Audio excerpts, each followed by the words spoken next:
Hello, ladies and gentlemen, and welcome to the Freak Show presented by Guy Boston Sports. I am your host, Anastasios Klimos, aka the Greek Freak. Today is Thursday, February 17th, 2022, and I am happy to be back to be able to talk some sports with you guys today. I know I've been gone for a couple of weeks. Unfortunately, some stuff behind the scenes going on. I got a puppy, some things going on at work. So, unfortunately, I haven't been able to do an episode. I know timing wasn't the best, right? Conference championship, Super Bowl, the pretty much the most important time of the football season I missed. And I do apologize for that, but I am back now. We should be back to our regularly scheduled programming. So, without wasting too much time, today's episode, first episode post Super Bowl, I don't have a lot of topics like prepared. I'm not going to dissect the game. It's already Thursday.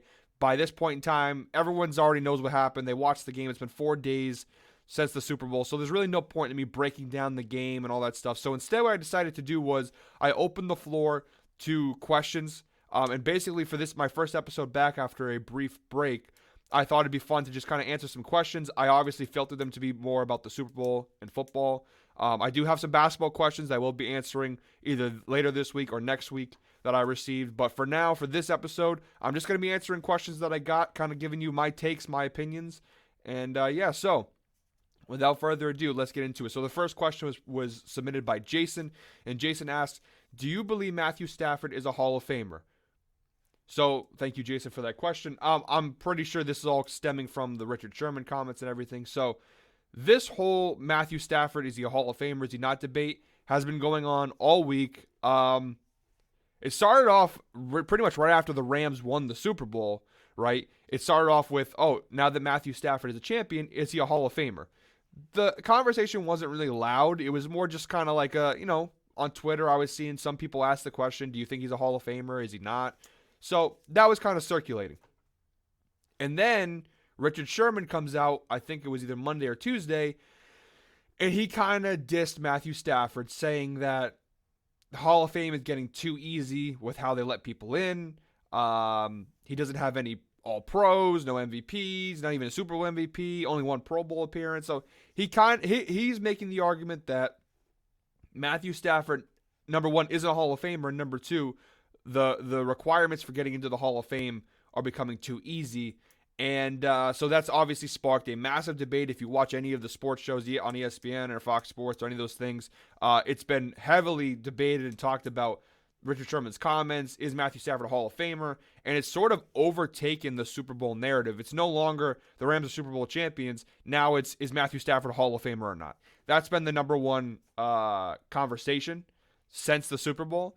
And listen, that's the industry that we're a part of, right? Sports, you got to find the next big story, the next big debate point, and that's Matthew Stafford being a Hall of Famer. That's the one. Before I get into what do I think Matthew Stafford is a Hall of Famer, I thought I'd first talk about Richard Sherman's comments. And I'll be the first to say I don't completely disagree with Richard Sherman's comments about the Hall of Fame. It's getting too easy, too loose with the requirements. This is something that's not just happening in the NFL. I think it's happening in the NBA also, where as time goes on, we're just kind of letting, and I'm not saying that the players that are getting in aren't good, but it's becoming, I don't want to say easier, but it kind of is. It's getting easier to get in the Hall of Fame. You don't have to be the best of the best anymore. You just have to be great. And again, like, for example, right? And some people may think this is a crazy take. Carmelo Anthony, right? Carmelo Anthony, to everybody, if you ask, is Carmelo Anthony a Hall of Famer? You all say yes.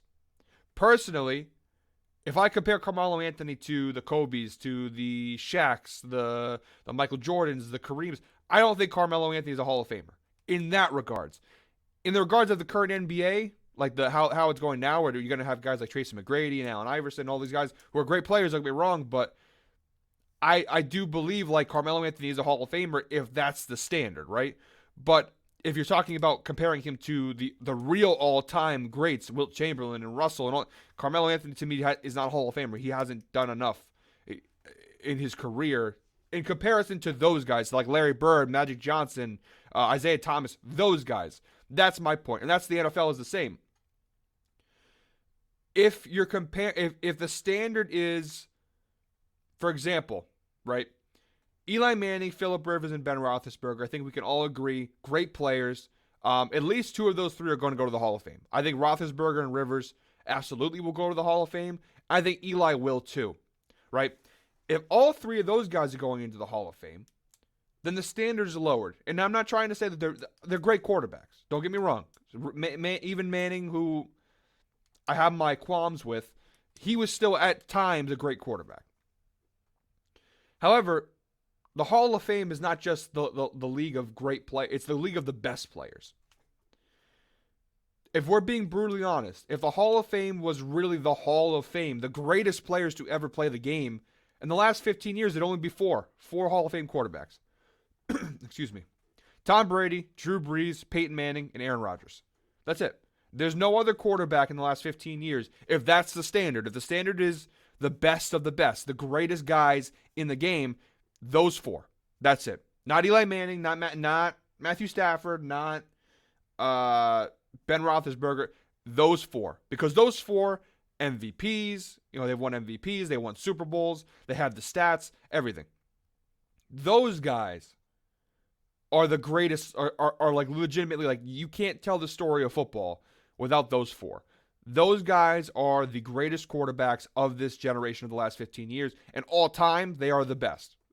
Some of the best, right? With the Dan Marinos and the Joe Montanas and John Elways and Brett Favre's, etc. But here's the thing, right? And that's what Richard Sherman is saying. Like, Richard Sherman is essentially saying that should be the standard. And we're talking quarterbacks. And it applies to defensive players too. If the standard is the greatest of all time, those are the four. Phillip Rivers, Ben Roethlisberger, and Eli Manning are great quarterbacks. And they deserve a lot of praise, but they are not near that level. Ben Roethlisberger is nowhere near the level of an Aaron Rodgers or a Brady. Even if his numbers may say otherwise, if you watch him play, Aaron Rodgers, Brady, Manning, Brees were significantly better than Rivers, Roethlisberger, and especially Eli Manning. Eli Manning doesn't come close to those four. So again, that's kind of what I perceive Richard Sherman to be saying is the Hall of Fame is supposed to be the best of the best. They're supposed to be the greatest of all time, but our standard is lowering down. Like we're letting more guys who are great players, but they're not really the best of the best. Why are they getting in? Unfortunately, though, and like I said, I do see Richard Sherman's point in some aspects. I do, in some ways, agree with him, right? The Hall of Fame is supposed to be the greatest of the greats. Like, they are supposed to be the reason why their bust is in Canton is because they're supposed to stand the test of time. They're supposed to be remembered for years and decades as the greatest guys to ever play the game of football. Unfortunately, though, the Hall of Fame does not have, like, written in stone requirements, and that's what shoots the arrow through Richard Sherman's take here. Is that yes, in an ideal world, the Hall of Fame would just be a select member of the best, and it should be very difficult. Like there shouldn't be hundreds and hundreds of members of the Hall of Fame. It should only come down to a handful of guys at each position. Like I said, Brady, Manning, Brees, Rodgers, Montana, Marino, Elway, Favre. You can keep going on. Staubach, Bradshaw. But, the problem is there is no set in stone requirements for the Hall of Fame. So when that's the case, it's hard to say who deserves to be in and who doesn't. That's why the Hall of Fame, it's all opinion based now. I mean, it always has been. But the Hall of Fame, there's no clear-cut way to get in. And because of that, and because of the way the game changed, especially with stats, you're going to get more guys who look like Eli Manning. His numbers are better than more than most of the Hall of Fame, minus Brady, Manning, Brees, Marino. His numbers are better than most. Eli Manning, his career numbers are better than Joe Montana, better than John Elway, better than his numbers are incredible in comparison to those guys. However, in context, those guys played in the 80s and 90s when it wasn't a passing league. Eli played when the league became a passing league. Therefore, his numbers are inflated. Unfortunately, though, like I said, there's no clear, concrete requirement for the Hall of Fame. This isn't like NBA 2K. If you remember, I used to play 2K. It was a my player in my career.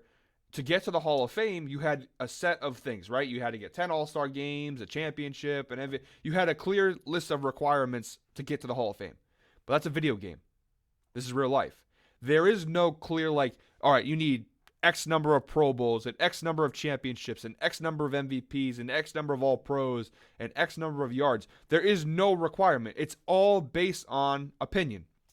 And because of that, you are going to get guys like Eli Manning, who, again, you can't tell the story of football without Eli, with the 2 championships with the Giants. So I understand that the argument for him to be a Hall of Famer.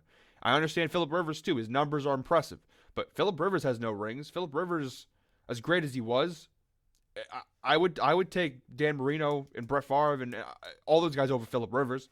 So the line, unfortunately, cannot be drawn because there is no line to begin with. Like, there's no... It's all based off of the opinion of the voters. And therefore, like, I understand where Richard Sherman's coming from. I really do. But unfortunately, unless there's a clear, like, laid out list of things you need to, like, number of Pro Bowl appearances, number of All-Pros, because there's no real guideline, you're going to have to let other people in based off, like, if it's a numbers thing, well, Rivers, Roethlisberger, and Eli Manning, they all have the numbers. They are all 3 top, they're all 3 in the top 10 all time in yards and touchdowns. Like, you got to let them in at that point. So it's tough. It's a tough topic. Like I said, I think Richard Sherman's getting flamed a lot for it. I do think he has a point with some of this stuff.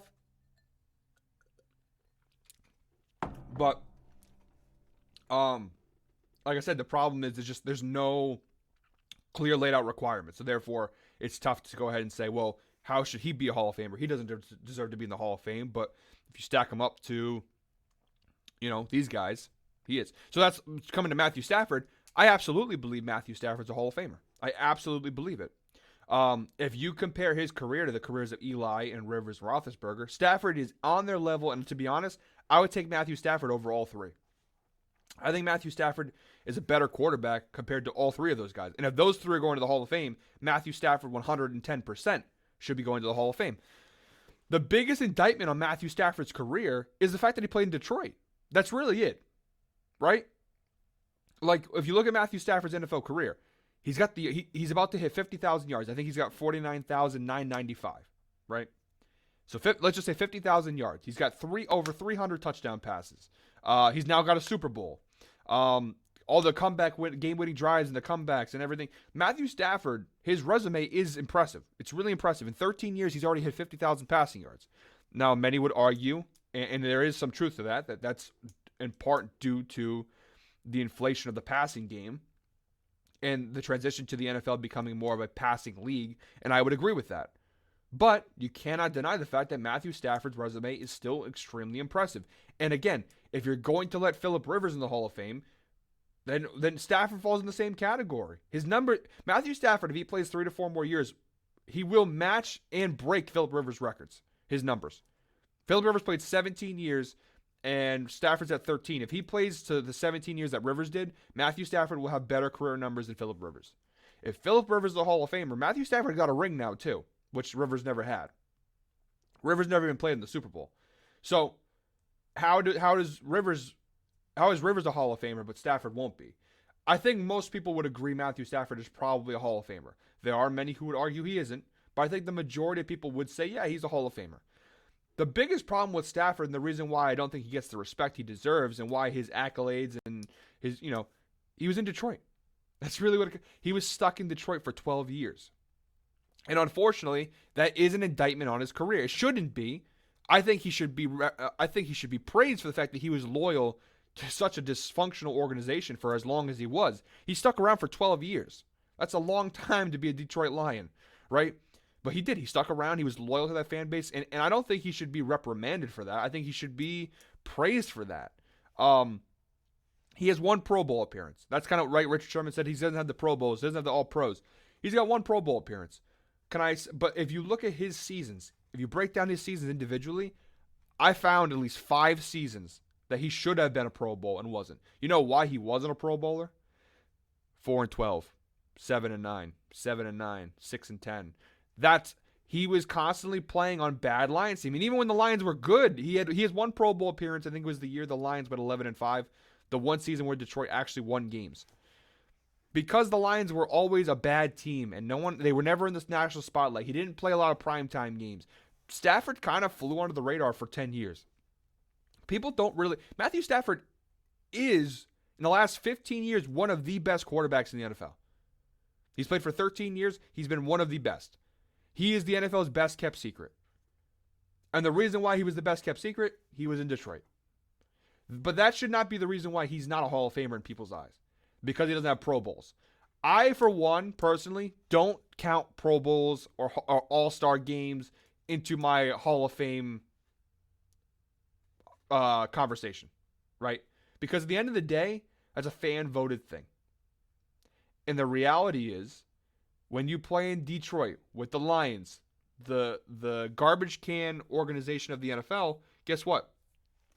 You're probably not getting a lot of people voting for you. You don't play in primetime. You get the one league mandated, Thursday night primetime game or Monday night? I think it's Monday night, and you have mandated you have to play at least one Monday night game a year. That's the only primetime. What was the last time the Detroit Lions were on Sunday Night Football with Matthew Stafford? Very, very rarely. I don't know the number, but I can't imagine as much. I mean, Matthew Stafford was never in the spot. How many 425 games did he play? The Lions and Matthew Stafford always played in that 1 o'clock on Sunday slate, except for the league-mandated Monday Night Football games, or I think the league also mandates Thursday Night Football. That's it. That's it for Matthew Stafford, like that for primetime. So he was never really in the spotlight, and he's also not really a public guy. He kind of reminds me of Mike Trout in a lot of ways. Like Mike Trout in baseball is the greatest player of my generation of the last 15, 20 years. But he's such a quiet guy in the media. Like, he's not really like a recognizable brand. You know what I mean? Like, more people know what Aaron Judge looks like than Mike Trout.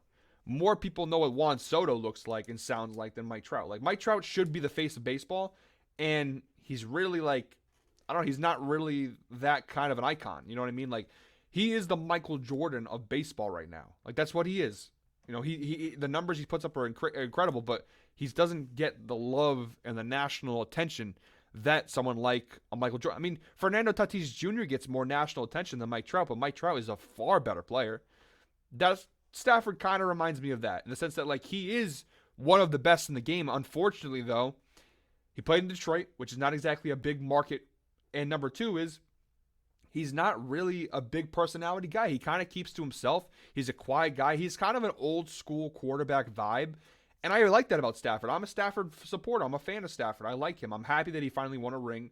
He finally got some validation. But even now, I mean, now that he's in LA, Stafford still isn't getting the respect he deserves. He just threw for 4,800 yards and 41 touchdowns this season, and he didn't make the Pro Bowl. That's why I don't consider the Pro Bowl like in the Hall of Fame discussion. You want to say all pros and you want to talk about stats and rings and everything else. All-Star games and Pro Bowls, all those things, I don't count because at the end of the day, they're fan-voted things. And it's not accurate depiction of are these the best guys. Because Matthew Stafford had a much better season than Russell Wilson. Much better. Russell Wilson missed a huge chunk of games with a finger injury, and he didn't even play great when he came back. But Russell Wilson was in the Pro Bowl. Matthew Stafford wasn't even selected. I'm not even talking about playing, because obviously they went to the Super Bowl. But like, he wasn't even a Pro Bowl selection. He threw for 4,800 yards and 41 touchdowns. His numbers were not far off from Brady's and Rodgers.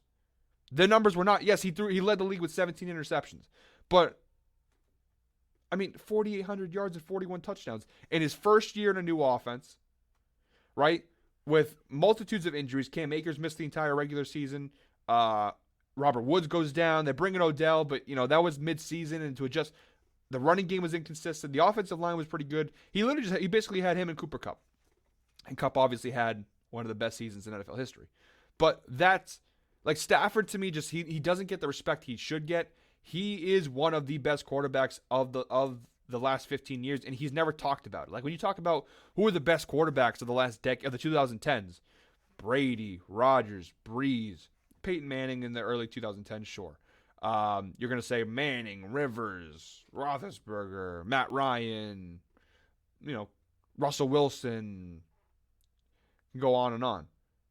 Matthew Stafford deserves to be there. Matthew Stafford, even now, is a top 10 quarterback in the league, but he was a top 10 quarterback for the last decade, too. The problem is, again, he was in Detroit, so he doesn't really get the recognition and the love that he should, because when you play in Detroit, it's not a team that people really root for. It's not a team that people watch the games. So a lot of people never really saw Stafford, but if you actually watch Stafford play, he has been one of the best. Yes, he has a reputation of being sloppy at times.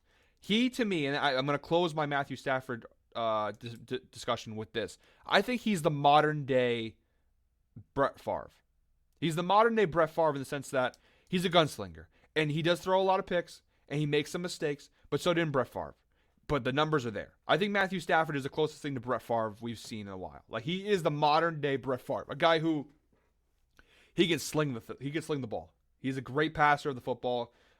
He's gonna make some mistakes. He's gonna throw picks. So did Brett Favre. That's what happens when you're a gunslinger and you're throwing the ball as much as these guys do. But I think Matthew Stafford, that's a great comparison. I think he's the modern day Brett Favre. But he's not getting the love and respect. And again, I think that a lot of that is because for the majority of his NFL career, he kind of was hidden in the shadows. You know, he was kind of hidden from the league. For the first time this year, the league finally got a good long look at Stafford. And I think people are finally coming to the realization, like, oh yeah, this guy's really, really good. I'm talking more like I'm not talking about real football fans, guys who are really into it. They know who Stafford and they know his story and his legacy. But the casual NFL fan, they are now starting to really get acclimated to Matthew Stafford. So, yes, to conclude, I do think Matthew Stafford is a Hall of Famer. I do. But again, I also understand where Richard Sherman is coming from. Unfortunately, that's not the way it works. Unless they set a clear standard, you're not going to be able to control that kind of thing. It's an opinion thing, and as time grows, as more people like the Eli Mannings get in the Phillip Rivers and the Ben Roethlisbergers, as they continue to get in, and they aren't in yet, but I do believe they will be in. When you let guys like that in, it really does make it difficult, because how do you let those three in, but you don't put Matthew Stafford? So that's the thing. Like, that, if you're going to be consistent, you got to be consistent. But if you're going to let guys like Eli Manning in, and again, his Super Bowl run's iconic and everything, but he threw 27 interceptions. 3 seasons of his career, he led the league in interceptions, throwing 20+. He has over 240 career interceptions. And he's in the Hall of Fame. But, again, Eli Manning, to me, is he a Hall of Famer? I would say he's going to be. Is he absolutely one of the best of all time? I don't think so. But, again, if you're going to let Eli in, you got to let Matthew Stafford in. Russell Wilson's going to get in. So, and Russell Wilson, I do think is a Hall of Famer as well. But, again, if you ask people is Russell Wilson a Hall of Famer? They all say yes. Matthew Stafford and Russell Wilson, their careers are not so different. They both putting up Hall of Fame numbers. They both have a single ring. They both have 0 All-Pros. The difference is that Russell Wilson has 9 Pro Bowls and Matthew Stafford has 1, and that's all because Russell Wilson in the media is an icon, right? Because he's more outgoing with his wife Sierra. They are more outgoing. He's more recognizable. He gets a lot more votes. Matthew Stafford unfortunately keeps to himself, and unfortunately he's almost punished for it. But that's why I don't think Pro Bowls should be counted in Hall of Fame discussions. All right, I spent a lot of time on that one. A lot of time. So let's move on quickly. Are the Bengals now in the AFC top tier? That is the question that Mark sent in. Are the Bengals now in the AFC top tier moving forward? Yes. Yep. This isn't a one-and-done thing. This isn't like the Atlanta Falcons in 2018 or the Eagles in 2017. This is a team that will be back. And will be back consistently. They are the 3rd youngest team in the NFL right now. 3rd youngest team in the NFL. So they're not really old, right? They're not losing a lot of guys to retirement. Guys aren't going to start declining. They're just getting started. They have the 4th most cap space in the NFL. They're going to have roughly, that's before any restructuring of deals, any cuts, any trades. They're going to have about $48 million in cap space. So they have money to spend. The biggest problem with the Bengals was the offensive line. They have the means to fix that. They're not like the Rams. The Rams, they have no draft picks, right? The Rams are going to be more difficult to keep going. We'll talk about that in a few minutes. The Bengals are not. The Bengals, there's a very good chance that they could be back here very soon. The biggest problem with the Bengals is that they're in the AFC. And the AFC right now is very difficult. Obviously, you have the Chiefs and Mahomes, Allen and the Bills. Herbert and the Chargers are going to start becoming a force. Lamar Jackson, the Ravens are still there. Tannehill and the Titans. Mac Jones and the Patriots. The Dolphins with their new regime, and they have money to spend. Who knows what happens with them? So you do have a lot going on in the AFC. That's their biggest obstacle. In terms of the team, I mean, they do have some free agents. Jesse Bates, the most important. They're going to have to spend if they want to keep him. CJ Uzoma, the tight end. Larry Ogunjobi, their defensive tackle. They do have some free agents, but I think they can retain most of them and still have some money left over. They really just need to improve the offensive line. Because let's be honest, what did they lose? It was 23-20 was the final score of the Super Bowl. They almost won that game with having one of the worst offensive line performances I've ever seen in a playoff game. So if they can improve the offensive line, which is really the only noticeable weakness, assuming that the rest of their young guys like Joe Burrow, Jamar Chase, Higgins, they're all going to continue to grow as players because they're very young and they're going to get better. As they continue to get better, the defense is really good. If they can retain at least some of that defense, they're going to, as long as they can fix the offensive line, the Bengals will be one of the best teams in the NFL again in the coming years. That's their only weakness. And even with the weak offensive line, the Bengals I still expect to be a playoff team next year and be a contender. They will be a contender for the next 3. Their window is wide open for the next 2 to 3 years. Once they have to start paying Higgins and Burrow and Chase, that's when it's going to get tricky. But the Cincinnati Bengals are here to stay. This is not a one and done. This is not like I said, the Atlanta Falcons where they went in 2018 and then over the course of the next couple of years they just completely tanked. Same thing with the Eagles. After 2017, they kind of kept going down and down and down. That's not the Bengals. The Bengals are going to get better. I truly believe that. They're going to be better. Multiple obstacles in their way is not even in-house. It's more they play in a very tough conference and beating Mahomes and Allen and Lamar Jackson. And what happens with Deshaun Watson in Houston, Justin Herbert and the Chargers, Mac Jones and the Patriots. Like, there's a lot going on in the AFC, and it's going to be very difficult moving forward to like those playoff games. Like, that's why I think Bengals fans, I talked to my friend Evan, who's a Bengals fan. He's not disappointed because he knows that they're going to be good, but he's disappointed because the road to the Super Bowl is going to be more and more difficult each year. And this was your best chance right now because here's the thing: next year you got to go through the gauntlet again. You're going to have to go through the Bills. You're going to have to go through the Chiefs. You have to go through the Patriots. You're going to go through the Chargers. You're going to go through the Colts and the Ravens and the Titans. And the AFC is very loaded right now. And who knows? Maybe Rodgers to Denver, or if the Steelers get a quarterback, or there's a lot of question marks. Like I said, if Deshaun Watson comes back to Houston, so the AFC is very difficult. But the Bengals are now in that top tier. I put the Bengals in that class with it's Chiefs, Bills, and Bengals. Those are the top 3 teams in the AFC. Chargers right below. I think the Chargers, they have a lot of cap space. They will be a force to be reckoned with as well with Justin Herbert. But I think the Bengals are absolutely they are part of that upper echelon of the AFC, and they're here to stay for the foreseeable future. The Bengals are going to be a contender, like I said, for the next 2 to 3, maybe even 4 years, depending on the contract situations. The Bengals are here to stay.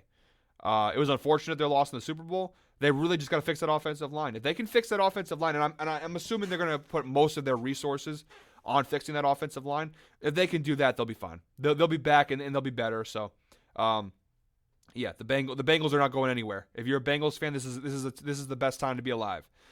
All right, next question comes from Isaiah. Can the Rams defend their title? Like I alluded to just a few minutes ago, I think this is going to be a little bit more difficult on the Rams side than the Bengals side, right? I think the Bengals, like I just said, they'll be able to come back. The Rams, I think, can, but it's going to be a lot more difficult. First and foremost, you got no draft picks. So you're not really getting a lot of reinforcements through the draft. Now, they're not really that old of a team. You would think they would be. They're not that old. The average, I think they're like 11th in the average ages in the NFL. So they're not that old. But they're not that young either. And they have a lot of free agents. And they don't have a lot of cap space. So it's going to be difficult. They have some things to figure out. Now, I'm sure there's ways you can restructure some deals here and there. You can make some moves. LA, when you play in an LA market, you're going to be able to get stars to want to come over. You're going to get stars who are going to want to come play for you because it's Los Angeles. That's just the reality of the situation that you're in. That's the beauty of being in a California market. Players want to come play in LA. So they're going to be able to attract guys to replace guys. Even if they lose Von Miller and they lose Odell and they'll be able to find replacements. But they are going to lose a lot of pieces. And it's going to be very difficult to retain this team. Now, Matthew Stafford will be back. Cooper Kupp will be back. Cam Akers will be back. Aaron Donald most likely will be back, although there's rumors of retirement and that they're going to have to pay him a lot of money to keep him. We'll see. Jalen Ramsey will be back. So some key pieces will still remain. Leonard Floyd will be back. But Von Miller, OBJ, Andrew Whitworth, Sony Michel, there's a few more other guys in the offensive line and whatnot.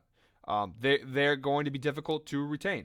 And that's going to be a problem for the Rams is how do you, with limited cap space, how do you fill those holes? And it's going to be difficult. Like I said, if you had draft picks, you just get, all right, we'll go in the draft in the first round. We'll get another defensive tackle or another wide receiver, another whatever, left tackle. But they don't have the draft picks. They have mid to late round draft picks remaining. And you can still hit in those draft picks. And they have a very good track record with drafting. But it becomes a lot more difficult when all you have in your arsenal is third and fourth round picks. And like I said, also, they don't have a lot of cap space. As of right now, I think they're like negative $13 million over the cap, $13 million over the salary cap. That's before they re-sign Miller and they re-sign OBJ and everything. So Robert Woods will be back too, though. So OBJ, I think they'll probably let OBJ walk. Depending on his injury, maybe they can get him to come back on a one-year deal cheap because he's going to miss quite a bit of time. But Robert Woods will be back. I think the Rams are definitely still a playoff team. They'll be back in the playoffs next year. They'll still be in that contention conversation, but they're not going to have a team as loaded as this year's. Like I don't think they're going to be able to pay Von Miller. I don't think they're going to be able to keep everybody. They'll still have a good team, but a team as stacked as this one. Remember, they went all in on this season. Like that's what you have to remember. Like people who are like freaking out that they're losing all these guys and everything. Like they knew this was coming. This wasn't like a by surprise thing for the Rams. They knew what they were doing. They know they have no picks. They know they had a lot of free agents with big contracts coming up. They knew that. And they said they don't care. They said, you know what? We want to win a Super Bowl. That's our main priority. And so that's what they're dealing with right now. They're not worried about all this other stuff because they have a ring. At the end of the day, like all this stuff, even if the Rams miss the playoffs next year, I don't think they really care because they achieved their goal. They won a championship. That was their desired outcome. That's what they did. They went all in. They threw all their chips on the table, and it was a very ballsy approach. I'll be honest. I didn't actually necessarily agree with it when they did all these moves, but that's why I'm not an NFL GM. It worked out. It worked out for them. Again, I don't think that they really care. I think that they listen. Rams fans, the very few of you that are out there, you got a ring. At the end of the day, that's the ultimate. People forget, like that's the ultimate goal of the NFL. At the end of the day, is to win a Lombardi Trophy. You do what. Sometimes teams are too cautious. Like the Packers. This is sometimes where I think with the Green Bay Packers is they're too cautious. Like why did they not make a harder push for OBJ? Why did they not make a harder push for JJ Watt and Von? They had a great team this year, but it could have been even better. Imagine if they had OBJ. Imagine if Aaron Rodgers didn't have to force it to Devontae Adams every single play. They need to be more aggressive, the Packers. And that's where the Rams, like, again, sometimes you can get burned. Like, the Rams could have did this. If they lost, if they didn't get to the Super Bowl, if they had lost that game to the 49ers, or they blew that lead against Tampa Bay like they almost did, we would be talking about the Rams' approach and their strategy very differently, right? We'd be laughing at them, saying, look what you guys did. You trade all your draft picks. You went all in. Now you have no cap space. You have a ton of free agents. You have no picks. We'd be making fun of them. But it was a gamble that paid off. They won a Super Bowl, and that's it. What happens next, honestly, doesn't, like, if they can't defend their title, I personally don't know if they can because I think the AFC, again, there's so many great teams in the AFC that are emerging that I think the AFC will win the trophy next year. One of those teams are the Bills, the Bengals, the Chiefs. Not to mention, you do also have the Packers. If Aaron Rodgers sticks around, they're going to be there. The Cowboys will be better. The Niners are going to stick around.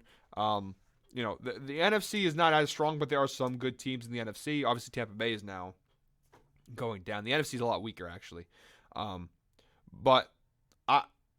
That actually is one of the reasons why I think the Rams could potentially defend their title is the fact that the only teams as of now, and we'll see what happens in the offseason, the only teams they really have to look out for are the Niners, the Cardinals, kind of, kind of the Cardinals, but they have their own drama going on. So Niners, I'll put the Cardinals there, but again, I don't know. Green Bay and Dallas. Those are the only 4 teams in the NFC, and none of those are strong. Like you don't have a Chiefs. The Green Bay Packers are the closest thing you have to like a Chiefs, Bills, Bengals, like a really good, strong team. The Cardinals, the Niners, the Cowboys, they're all teams that are good, not great. So the Rams, if they can keep some of this core together and are able to replace some of these losses, they should be able to compete next year. I personally don't think they'll win another one back to back. But I didn't think they were going to win this one either, so I could be wrong. Personally, though, I don't think the Rams are in a great position to win another one, just because the competition on the other side of the conference is tough, and they're going to lose a lot of pieces. But we will see. Like I said, no matter what happens with the Rams, they won a Super Bowl. At the end of the day, that's all that matters. You want a ring. Be happy with it. And, again, I don't think anyone that, like I said, if they don't make the playoffs, I don't think anybody there is going to be freaking out about, they won a ring. They weren't trying to build a dynasty here. They're just trying to win a Super Bowl, and they did that. End of story. What happens next, if they win another one, that's icing on top, the cherry on top of the cake. But they already achieved what they meant to achieve. They went all in, and it worked. And to be honest, I think they're much happier now than they would be if they stuck with Jared Goff, even if it meant a better future, perhaps, because they would have kept draft picks and whatnot. I think they're more happy. So sometimes you got to go all in. I wish the Packers would adopt this mentality, because it just feels like if they put all in 1 year, they could win a Super Bowl themselves. All right, second to last question. This is coming in from, let's see, what's the name here? Can't read the name. Hold on 1 second. Sorry about this, guys. It's coming in from Mason. Mason says, what are your thoughts on Josh McDaniels to the Raiders? Obviously, when I was out, I missed the NFL head coaching carousel. A couple big ones. A lot of, obviously, the Brian Flores whole thing that exploded. But one of the bigger storylines in Patriot Nation that came out was obviously Josh McDaniels leaving and going to the Raiders. Not just that, but also poaching a lot of our coaches with him. What are my thoughts? I'm not mad at all about him leaving. I'm not. Like, people, my friend John, who's a Raiders fan, he keeps trying to get me to, like, oh, how do you feel we stole McDaniels? I don't care. If you've watched my videos, if you've read my blogs, you'd know that I've been wanting Josh McDaniels to leave for a while now. Like, I was hoping that he would leave. So when the rumors that he was going to the Raiders were starting to circulate, I was the happiest guy in the world. Listen, no disrespect to Josh McDaniels, because people are going to see this and say, oh, typical Patriots fan, unthankful. I'm very thankful for what Josh McDaniels has done. His legacy in New England is that of wins and Super Bowls and championships and parades. Like, he is a very integral part to the dynasty. There's no denying that. There's no denying what Josh McDaniels has done in his 14 total years of service to the Patriots. He's been unbelievable overall. And the problem is, though, McDaniels for the last 2 to 3 years has not been Josh McDaniels, right? I don't know what happened along the way. I don't know if he got too comfortable with Brady. I don't know. It feels like Josh McDaniels, as a play caller, as a X's and O's guy, as a scheme creator, he went stale. He just went stale. I don't know if winning. It's one of those things, like, when people say, like, when you win you get fat. You know what I mean? Like, you win and the hunger to keep winning maybe it burns out. I don't know what. I'm not saying that's what happened. I'm speculating at this point. Josh McDaniels, after the Super Bowl against the Rams, really from that point on, I think even in the Rams Super Bowl, as an offensive coordinator, I just think he hasn't been that spectacular. I think he's been average at best. There are some games, sure. There's some games that he's called, and you're like, wow, great job, McDaniels. But overall, like, how many times in the last 2 to 3 years we keep saying, like, McDaniels, what are you doing? Why are you calling that play there? Why don't you, like, especially this year?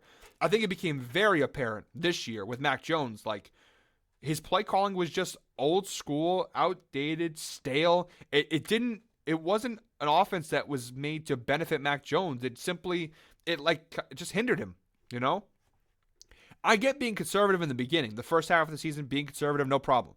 But all the way to the playoffs, he was so ultra conservative. He waited until the Bills playoff game, which is a blowout, to let Mac throw it a little bit, and he looked good. When Mac Jones was allowed to push it down the field, they looked good.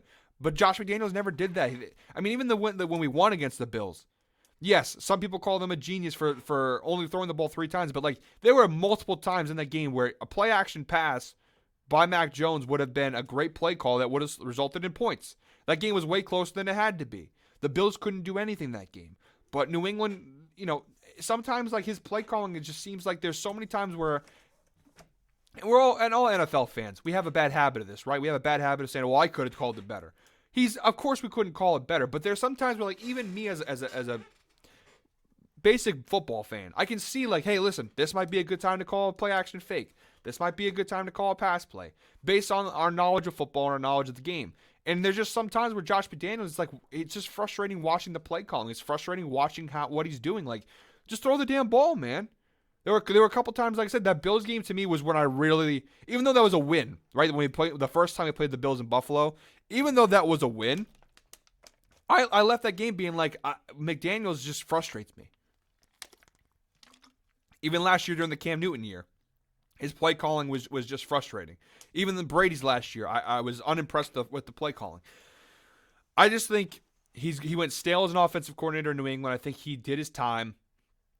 And I think you know that the Patriots in general were okay with him leaving. I think the Patriots understood too. Like, listen, maybe it's time for something different, because how many times McDaniels threatened to leave and we would always offer him more money or promise him a future role as a head coach. All these things. We didn't. This time we were just like, hey, go ahead. I think the Patriots understood. I think Belichick was okay. Kraft was okay. I think they understood it was time for something new, a new offensive coordinator, a fresh look on offense, and that's fine. I mean, it's okay to admit like things had ran its course with Josh McDaniels. He'd served for a long time in New England. And again, I'm eternally grateful for what he was able to do as an offensive coordinator during the Brady years and winning Super Bowls. He deserves a lot of credit for that.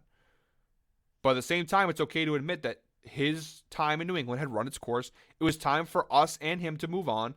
And this is for the best. In terms of the Raiders hiring him, I don't really know what to think because the last time he was a head coach, he was not that good in Denver. This time he does have Derek Carr, which apparently he really likes. He's really looking forward to that. But again, I don't know. I personally don't think it's a great hire for the Raiders. They're doing I don't know how many times teams are going to do this thing before they realize it doesn't work, where they just poach a bunch of Patriots and say, oh, we're going to recreate the Patriot way. They try to do the same thing. The Texans did it with Bill O'Brien, and they're still doing it now with Nick Caserio. The Lions did it. The Giants try to do it. A lot of teams try to do this. I don't understand why. Like, it didn't work the first 2, 3, 4 times. Why try it again? They literally took Dave Ziegler, Josh McDaniels, Mike Lombardi, a couple other coaches. Like, it didn't work the first. Like, go look at the Lions. Go look at the Texans. These are all cautionary tales of teams who tried to recreate the Patriot way by bringing in a bunch of Patriot guys. And I'm sure you're going to see Patriot players join the Raiders too. Like, you're going to see former Patriots join the Raiders. It's just like, why are you trying to do this again? Like, did you guys not learn anything from the failures of other teams? That's my take. I personally think the Raiders would have been better off hiring somebody other than McDaniels. I think even like Mike McDaniels, who is now the head coach of the Dolphins, would have been better. I think there's a lot of guys who would have been better candidates. I think even Doug Peterson would have been a horrible hire for them. But they went the Josh McDaniels route. Best of luck to the Raider Nation. I just think it's not a great move for them. I don't think it's the right. I think it's going to be a failure. That's my opinion. I just don't think Josh McDaniels as a head coach works. And again, the big difference between Denver and here is that in Denver he didn't really have anybody. Now he does with Derek Carr. So maybe that was the missing piece, is that now that he has a quarterback, maybe he'll finally have some success as a head coach. The Raiders did just make the playoffs last year. We're a 10-win team. But again, I just don't know. The problems I have with Josh McDaniels too is that he's going to fall into a lot of similar problems with the Raiders, where there's a talent deficiency. With the New England Patriots, it's like once he lost Gronkowski and lost Edelman and again, most play callers, if you lose your top players, you would struggle as well. But it's like McDaniels, without having a Hall of Fame weapon at his disposal, he really struggled to call an offense. And the Raiders, like, I don't know, unless they make significant upgrades in the offseason, Yes, he has Hunter Renfrow, who's a great piece, and yes, he has Darren Waller, who's a great piece, and yes, he has Jacobs, who at times is a great piece. This is not a dynamic offense. They don't have any receivers outside of Hunter Renfrow that I really trust. Um, Darren Waller had a lot of injury issues this year. He's getting older. Josh Jacobs, hit or miss kind of guy. Sometimes you get a really great running back, sometimes you don't. And I already heard, like, there's just things I've heard. Like, I just really I don't think it's going to work. I'm sorry to Raiders fans who are really optimistic. I just don't think it's going to work. He's already talking about running double tight end sets and saying, oh, I'm very excited with Darren Waller, and I think is it Fabian or Foster Moreau? I think it's Fabian Moreau, the other tight end in Vegas. Oh, we're gonna run double tight end sets. Well, we saw how that was what he said last year when we brought in Jonnu Smith and Hunter Henry, and we saw how that worked out. How many double tight end sets and how well did Jonnu Smith work out with Josh McDaniels play calling? Like that's this season really pissed me off with Josh McDaniels. Like I was celebrating him leaving. Again, I just think the fact that they were, like, again, nobody really listens to the fans. I'm sure Mark Davis didn't see the Patriots fans saying take him, and we're like, oh, we're not going to take him now. But like most of the Patriots nation celebrated him leaving, So that to me is like your key indicator of, hey, this guy wasn't really doing the best job, that the whole fan base is rooting against him.